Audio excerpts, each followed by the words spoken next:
Boutique bijoux d'or Mossi Elengi. Boutique bijoux d'or Mossi. Voilà, couleur riche.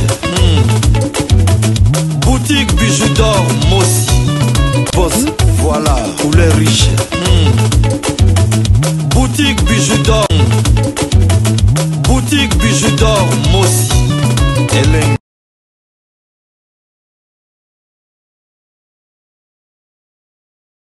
Bonjour, bonsoir, na mutu nyonso oya kozwa occasion ya kolanda émission na ngala mukula lelo nga dekola bino ya mwasi na kombo ya Bijoux d'Or.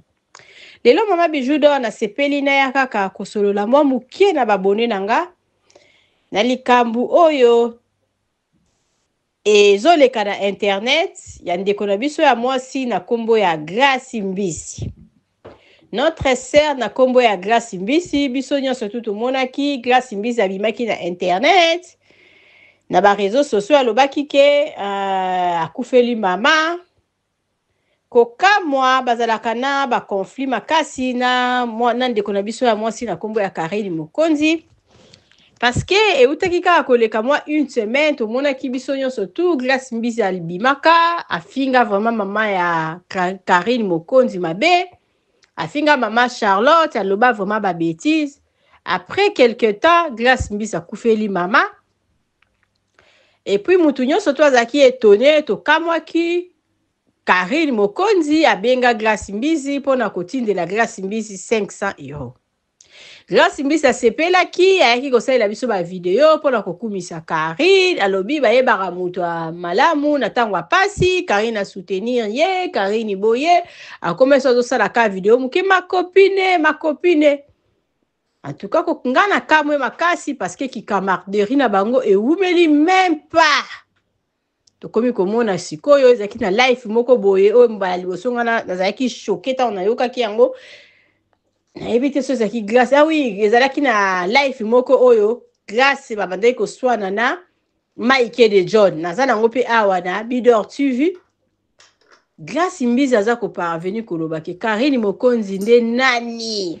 Ozotanga kombo Karine Mokonzi nde nani a lepri Grace Mbisi eko sala lisusu nani video pona ko continue ko benga Karine na kombo bande ko benga ekala Karine mabole. Wana pendeza eloko nga na yelite nazaka pona ko pesa ka bande ko nga e conseil. Ba tout déjà babimana na ba TV balobaka bango baza ba danger bango baza boye et puis mutonga bimi na ye ayeko senga mbongo soit disant kufeli mama na ye ale bino peka ba bola bino peka ba débrouillère bambongo ta musupe ya pasi la plupart pe basomba na lunda kuna potote bambongo ya bakayu ale bosangisi papa bozi bopesi Grace Mbisi lelo Grace Mbisi ayeko grifele bino alobi ke yaza mama soki kolo lopango ana lopango na poto asomba ndaku na poto boye na bwaza na mbongo ebele.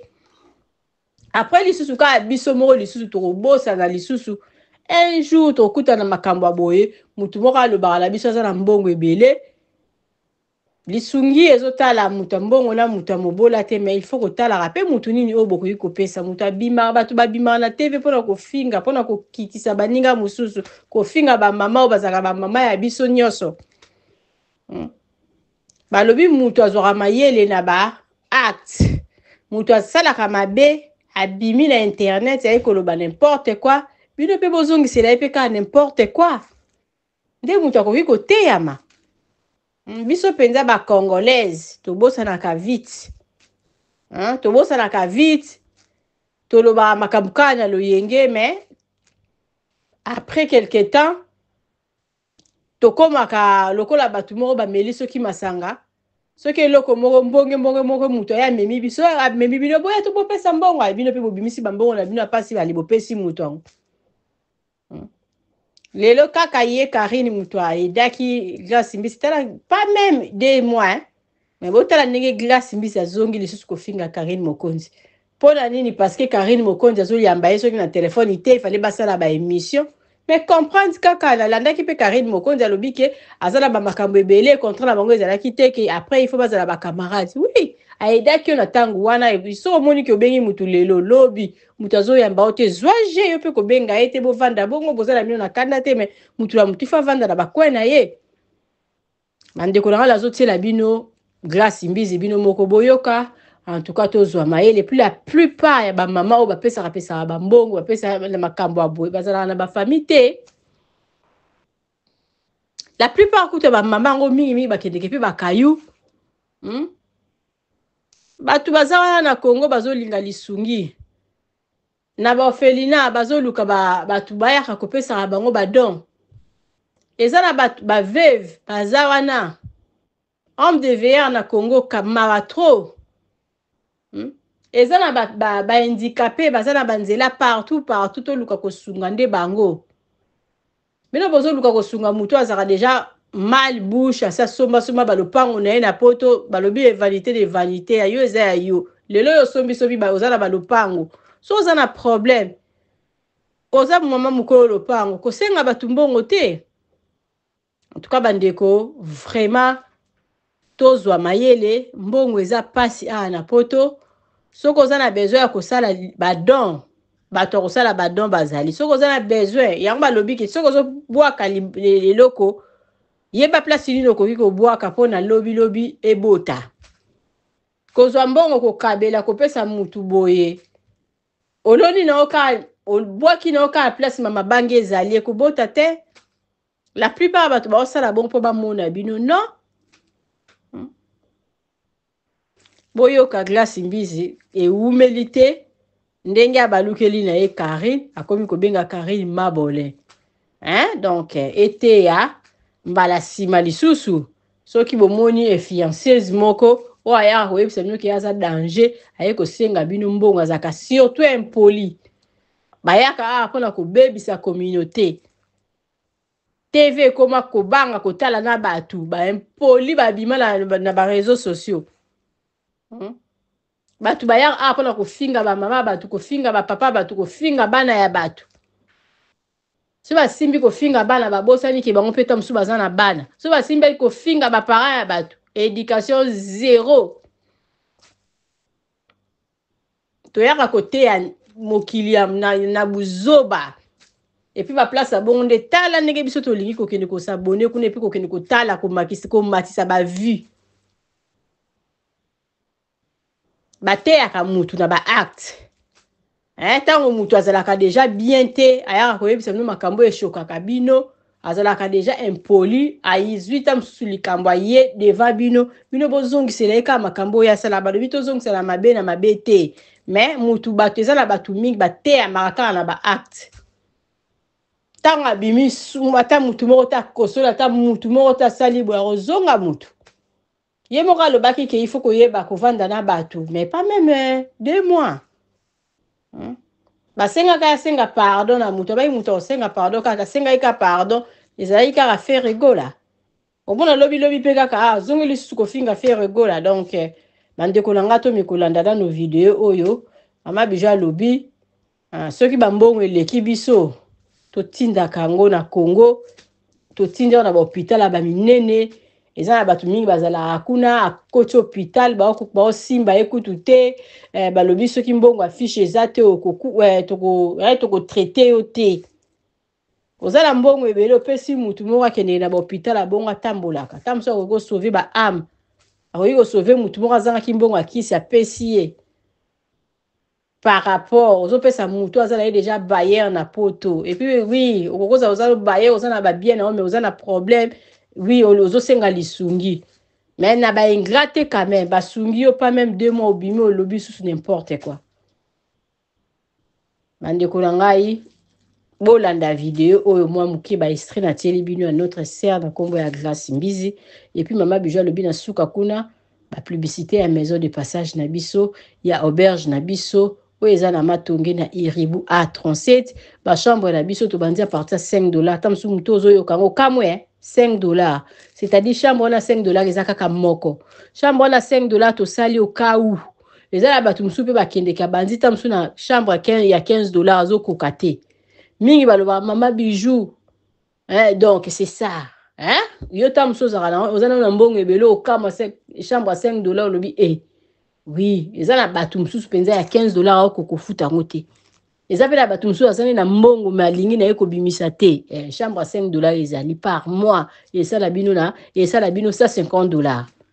Benga aussi la réservation nango kozala jamais de si chambre la biso totie TV, eza na ventilateur, eza na mousse ya bien beto ya kitoko, chambre carreau na carreau, douche carreau na carreau, cuisine ya kitoko, cuisine commun. Donc, okozala vraiment très bien. Wana eza chambre numéro 9. Toza la chambre numéro 8. Oyo ezali na chambre ya pamba, mais eza na douche na kati, eza na mai ya moto, carreau na carreau, climatiseur ya suka. Wana eza na 25 dollars. Soko oye ko umela ko banga te yaka mama bijou ya bia sololara. Toza pe na ba chambre to sala déjà publicité boyebi ya 15 dollars par jour. Wana pe soko oye ko umela bakiti saka. Toza pe na ba 2 chambres salon cuisine, toza pe na ba chambre salon cuisine. Mama bijou le biso nde bakambu botala notre sœur na kombo ya Grace Mbizi et puis na suka kuna ba publicité na biso ezali. Mama bijou le bolingo ke de congé na kin contacter ye na numéro ezawana au la réservation na yo okozala jamais de si. Merci. Sexy. Ma chérie, oye komi lingisa nanko. Yo kufela kabatu.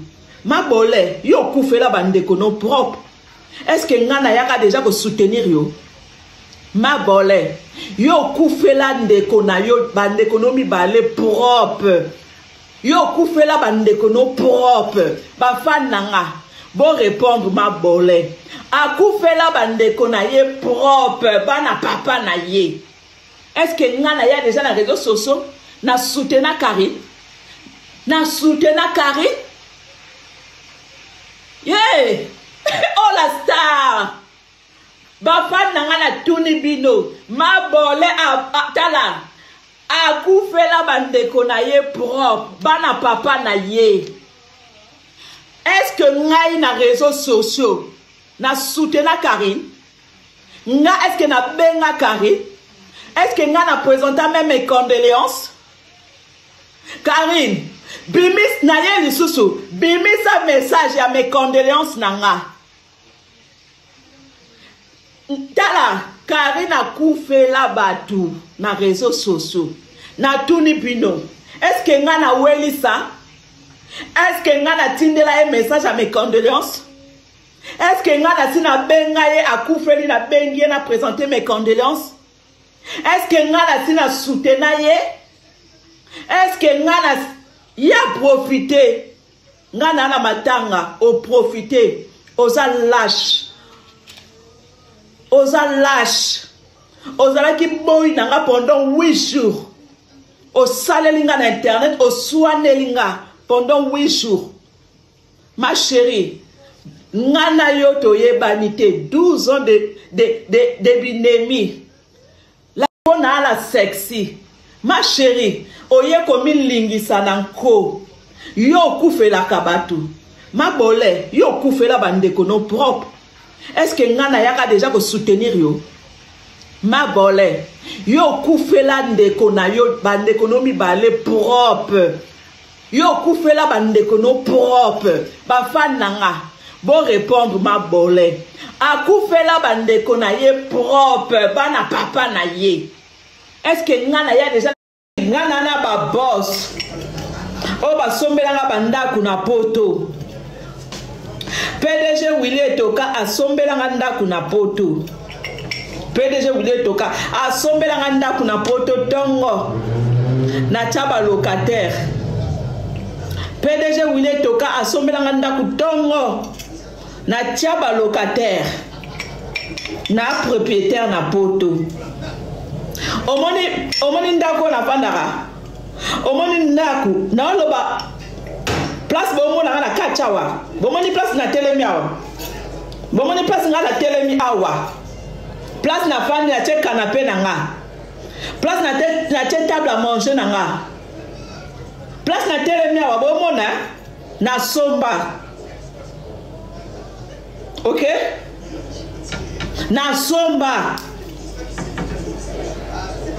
Place bomona na oloba awa. Bomona place na oloba awa na somba tongo. Bauta ba poto, dilo gito kizawa. Ah, tozana yonso tosepelaka matonge kotala mama bijou tosepelaka mama bijou aza na baide ya malamu tosala makambo ya kitoko bato minene bazoya bapaya banini nyonso tu eza nango biso bakulu na bazalaka te toza kimia waka nde bozomona eza epa mwa ya poto tika dedika mama bijou toyambaka bato ya minene ya jete epuis mama bijou atiki biso te atie esu boutique atie boutique nyonso koluka ezali ezala parfum ezala dedora ezala masanga nyonso ezali chez mama bijou chez mama bijou soko oyi okolala kitoko eza te climatisé courant wow nyonso ezali chez mama bijou otaka bato bauta bipai na bipai bayosetrouve mpa mama bijou mpa mama bijou kitoko wapi mpa mama bijou mwa ezali mama bijou bayo sika eye na kati ya matonge auberge na biso ezali wana mpona baséjour na bino botala ndenge mama bijou abongiseli bino place ya kitoko ya kolia place na biso ya détente toza na malewa oyo tolambaka kitoko na kati mama Nadine azozela bino botala tokoti na appartement numéro 5 oyo mama bijou alobaka chambre ya pamba chambre ya pamba na biso toza na douche debout ya propre toza na lit ya 2 personnes toza na climatiseur tokoti na appartement numéro 3 oyo pe lisusu ezali kaka chambre ya pamba na kati ya appartement numéro 3 eza na tv eza na frigo eza climatisé eza vraiment propre makasi botala toilette nango appartement numéro 5 oyo tokotaki liboso bomoni sikoyo tokoti na kati ya salon oyo tobenga yango appartement numéro 6 appartement numéro 6 oyo ekomaka 2 chambres na appartement numéro 5 botala cuisine na biso ndenge eza kitoko toza na ba chambre salon cuisine toza na chambre salon cuisine toza na 2 chambres salon cuisine toza pe na ba chambre simple botala place tobongisi mpona koya kosala mwa repos bapaya koya kovanda botala appartement na biso ndenge eza kitoko appartement numéro 1 oyo tokoti na kati ezali appartement moko donc eza na rez-de-chaussée eza na $40 par jour soko koya kowumela mama bijou alobi kobanga te mama bijou asololaka na ye kitoko botala appartement na biso ndenge eza kitoko botali toza na salle à manger botali bakiti na biso ndenge ezali propre botali cuisine na biso ndenge eza kitoko ndako na biso eza kitoko sécurité eza assurée mama bijou alobi benga ngai okozala jamais d'ici botala ndenge mama bijou abongiseli bino appartement na biso mama bijou alobi mbangu nde pe malembe tokokoma botala mosala na biso ndenge ezotambola kitoko mama bijou alobi toza na problème ya mai te toza na problème ya courant te toza na départ unique toza na groupe tema na yo appartement na biso tobandi à partir ya $15 seulement ozwi chambre na yo ya kolala ya bien soki mpe okoya kowumela koleka ba 3 mois chambre wana ya $15 tozwaka yango kaka na $10 balobi ya boye bozwi wapi soki kaka epa na biso na matonge na irebu A37 te mama bijou alobi solution eza epa na biso ya boye nanu ezala te tosaleli bino boutique na kati ya auberge mama bijou alobi asali boutique na ye na kati ya auberge okoki kozala na posa ya komela vin okozwa vin na kati obosalaki mwa dodora na yo na poto okomona dodora na yo na kati ya auberge na biso mama bijou alobi obosanaki kado kobanga na yo te mama bijou azweli bino solution na kati ya auberge na biso oyo eza na matonge na irebu A37 botala ba ombia botala ba savon ya ombia ya mbuma ya ombia ya mai botala mama bijou atie ba maquillage na tie ba anti-age mama bijou alobi kobongisa loposo eza place mosusu te kaka na matonge na irebu A37 olingi osombela mutu mwa montre ya kopesa mutu kado okozwa na kati ya auberge na biso na boutique na biso oyo eza na matonge na irebu